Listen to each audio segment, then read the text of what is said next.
इयत्ता 9वी विषय गणित भाग 1 प्रकरण नंबर 4 गुणोत्तर व प्रमाण यामधील समान गुणोत्तराच्या गुणधर्माचा उपयोग ॲप्लिकेशन ऑफ इक्वल रेशो सराव संच 4.3 त्यातला चौथा प्रश्न चौथ्यातील चौथा प्रश्न वर्गमुळात 4x अधिक 1 अधिक x वर्गमुळात x अधिक 3 छेद वर्गमुळात 4x अधिक 1 वजा वर्गमुळात x अधिक 3 बरोबर 4/1 हे गुणोत्तर दिलेलं आहे। मग हे गुणोत्तर आपल्याला योग वियोग क्रियेने या ठिकाणी सोडवायचं आहे। योग क्रिया म्हणजे काय? अंशामध्ये छेद मिळवायचा आणि वियोग क्रियामध्ये अंशामध्ये छेद वजा करायचा। मग या अर्थाने वर्गमुळात 4 अधिक x छेद वर्गमुळात 4x अधिक 1 मग आता अधिक वर्गमुळात x अधिक 3 छेद वजा वर्गमुळात x अधिक 3। मग इथे आपल्याला योग क्रियेमध्ये छेद हा मिळवायचा असतो म्हणून अधिक वर्गमुळात छेद आहे 4x अधिक 1 वजा वर्गमुळात हा जो आहे x अधिक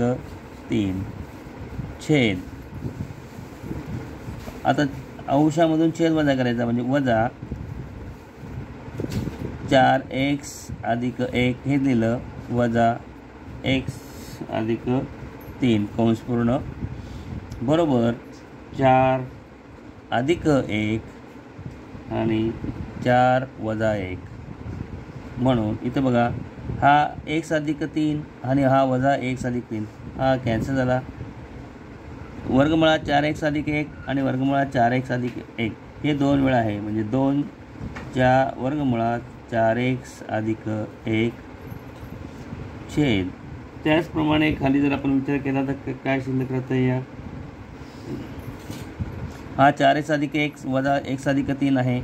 मग हा जर सोडवला तर अधिक आहे हा का होईल वजा होईल आणि हा वजा वजा बेरीज होईल म्हणजेच वजा 2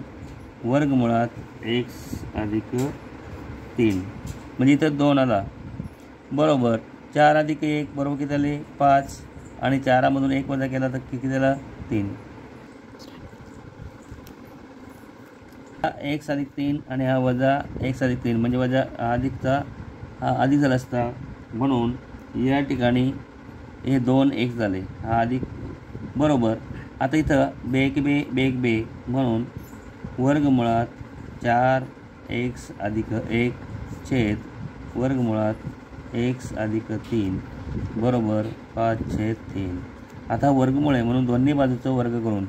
2 वर्ग करून वर्गमुळात 4x अधिक 1 छेद वर्गमुळात x अधिक 3 दोघांचा वर्ग बरोबर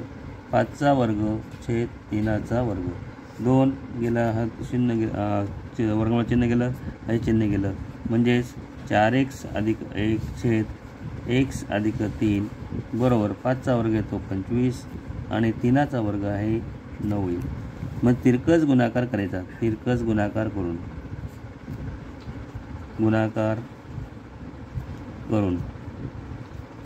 9ने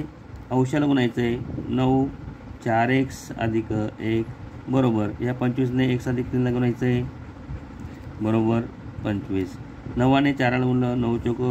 36x अधिक 9ने 1ला गुणलं 9 1 9 25ने x ला गुणलं म्हणजे 25x अधिक 25 त्रिक 75 म्हणून 36x हा अधिक 25 इकडे येताना वजा 25 होईल 25x बरोबर उजव्या बाजूला 75 अधिक 9 आहे पलीकडे जाताना वजा होणार आहे 36 मधून 25 गेले राहिले या ठिकाणी शिल्लक राहिलेत 11x बरोबर 75 मधून 9 वजा जर केले तर किती राहणार आहे 66 हा 11 गुणिले इकडे येताना भागिल होईल उजवीकडे जाताना